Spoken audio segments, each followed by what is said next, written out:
Welcome back to, well, a not-so-yummy episode of PointBlank this time round.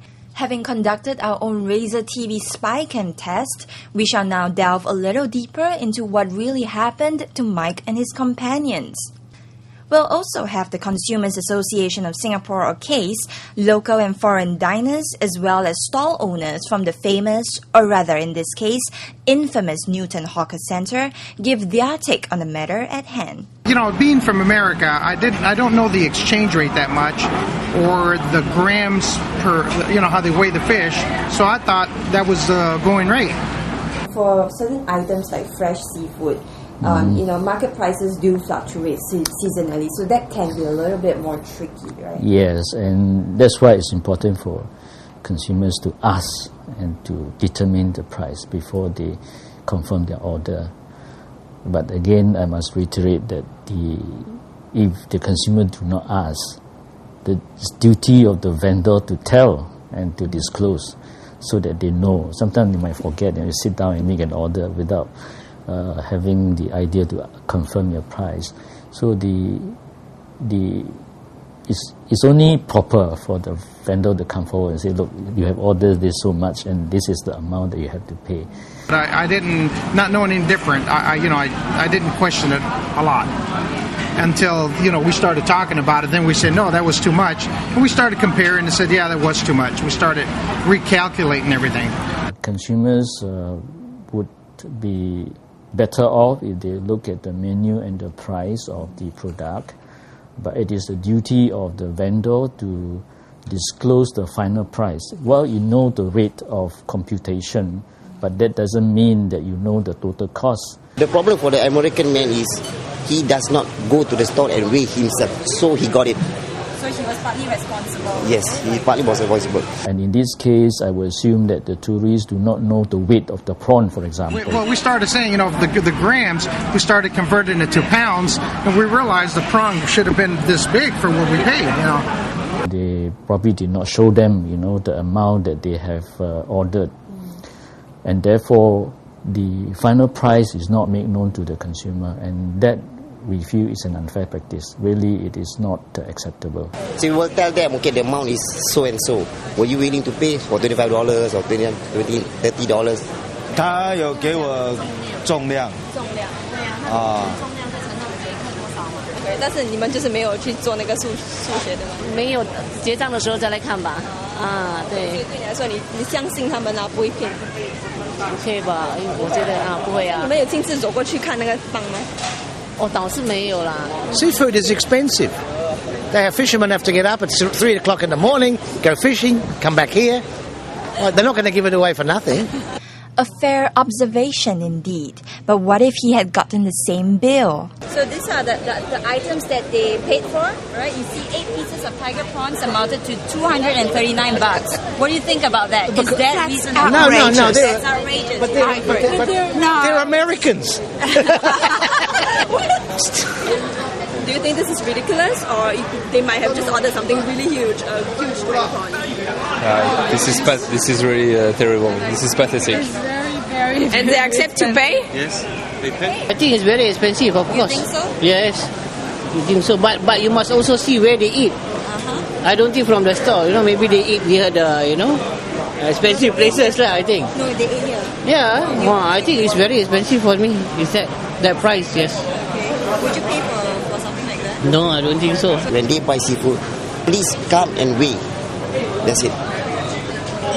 Even you buy like tiger prawn, chili crab, the fish, come and weigh yourself. Have a look. You guys wouldn't have ordered as much if you had known how much it would cost. Right. We would have left. We would have got nothing left. Yeah, we would have gone to a different place. We would have gone to a 5-star restaurant and eaten for cheaper. Yeah, right. 假设不相信的话，就最好是站在那边看他怎么办咯。如果真的你有这方面的疑问的话啦，对你来说你是相信他的。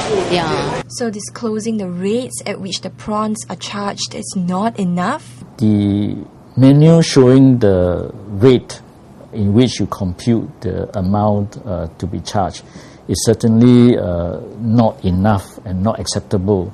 And this is not considered as a disclosure of price. I mean, you should tell the consumers the total weight and the final price of the products. When you order, let's say you order 4 tiger prawns, you must have a look. See how much you weigh.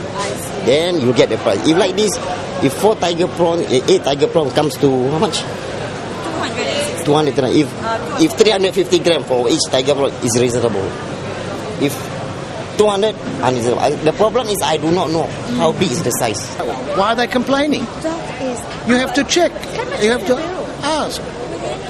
In any restaurant, you would ask. Yeah. Well, it's wrong. I know, I understand it. But you have to be stupid if you go there. They should incorporate the GST and the service charge into the price. That's where I always forget. You ask for the price after the meal? No, before. But you still go ahead and buy it? Well, we don't order if it's too expensive. But we ask. We had bad experience, so now we ask first and then we order. 6 or 7 tiger prawns. I don't know what exactly happened. I don't know. He was saying about $250. I think that's too much. That's too much. Extremely too much. All right? Well, to be exact, it's 8 tiger prawns for $239. Yes. But at the same time, we need to know the weight of the prawns. And even one prawn, you can go maximum, perhaps average tiger prawn about 200-300 grams. If you charge at 239, it's extremely expensive. One piece is $30 for that. Must have been a big prawn. Yeah, it was a huge prawn. They must have carried it like this.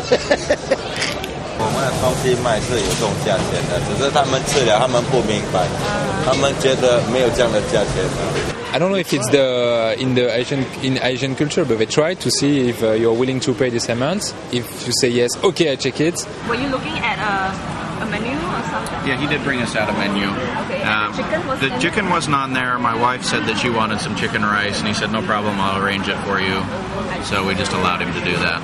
Okay. This is a commercial arrangement, which there's nothing to prohibit them from doing so. But the key thing is that having taken from the other store, they must tell the consumer how much it's going to cost them, right? And when the consumer say, I don't want it, then that's it, They can make the decision there and then. But I apparently understand that this is not done. Half a chicken is not $19. He just shrugged. He just he said, I ordered Hainanese chicken all the time, So, but he wouldn't move, and he wouldn't give us any break at all. We did a test yesterday, and even for the rice, okay, four bowls of rice, they paid $2, which means that translates to about 50 cents per plate, right? But when I went down with my friends, we were shocked to find out that we were expecting the rice to cost like probably about 50 cents, but then we were charged $1 each. So, the price of rice, even rice alone, wasn't reflected in the menu. So could we even make a complaint because of that? Yes, because the price is not known, and one of the requirements under the Fair Trading Act is to disclose the price. I mean, that's basic. Yes. And if that's not disclosed and you charge people $1 without telling them there is $1, that's unfair. Yeah. So we gave him $500, and he didn't even give us any change back. He just put it in his pocket and just stood there as we are waiting for the change. He just, So you didn't ask? No, I didn't ask. Well, I guess he's going to keep it all. At that point, we were so frustrated, we just wanted to get out of here.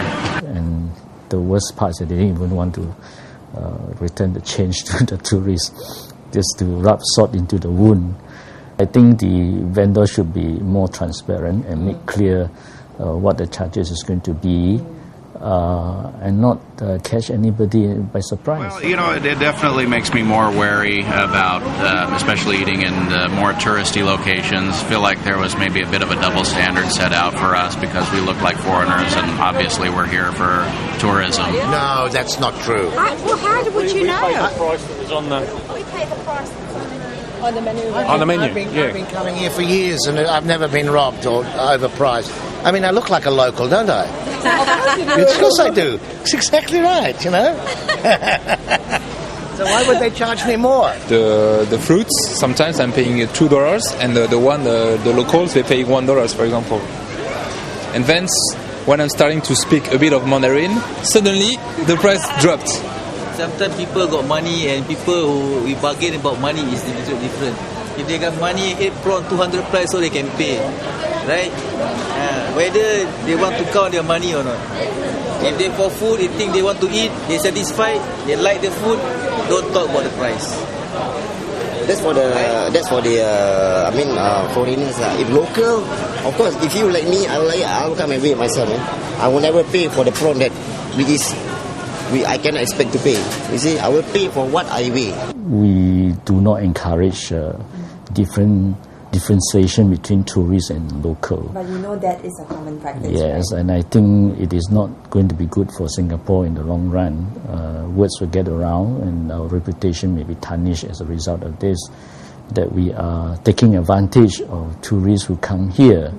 It's a reality in Singapore, so we have to deal with, but yeah, we are upset. I'm really angry. Really angry. I think that's very bad, It looks bad in Singapore and even the food center here.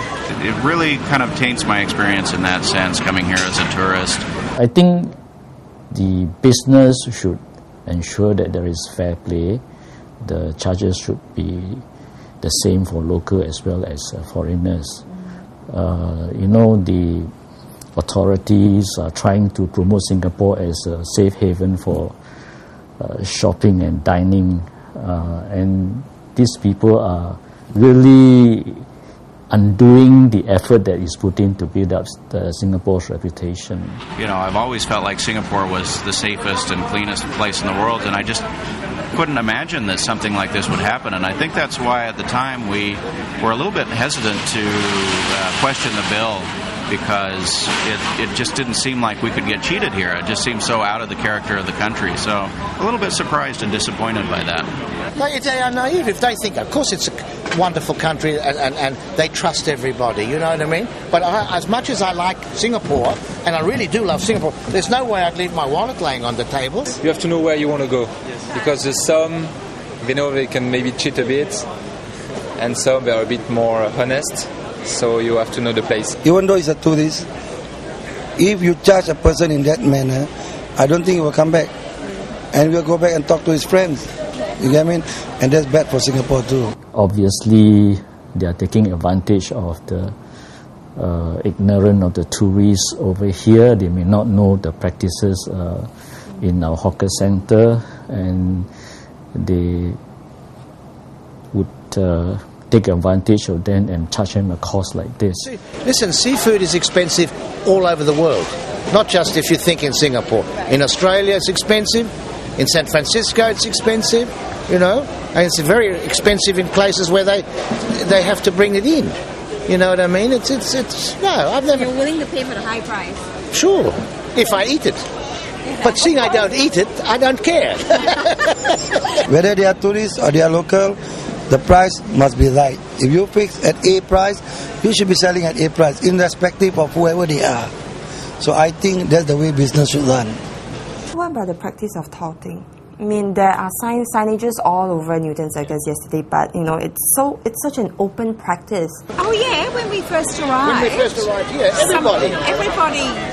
we were everybody's best friend. Yeah, and then the cards, all the cards they give you, with the thing. Plenty of those. But they're good because then you stand and you wave, keeping cool, you see. Were you taken aback? I didn't mind. That's the way they do business, There's nothing you can do. They have to make a business, so there's so many people competing. If the touting continues, I suppose somebody must send the officers there to check. All right, and if they don't, then the public can question what's the use of the sign over there. All right, they put sign there, they make sure they're able to enforce. If they can't enforce, then there's no point putting out those signs. Some people walk away from a less than ideal meal feeling shortchanged and grumpy about it. They complain to their friends, yes, but they don't usually lodge a public complaint about it. They just stomach the unhappiness. But for others, like this group of American tourists, Their much publicized meal that ended less than satisfactory definitely makes us wonder if the fall of tourism in Newton Circus one day might be the fault of Singapore's tourists or Singapore's touters. Are tourists asking for it by assuming the best of others in a foreign land, or should self-seeking touters be blamed for wanting to earn an extra buck at the expense of our unsuspecting visitors? Stay with us to find out more.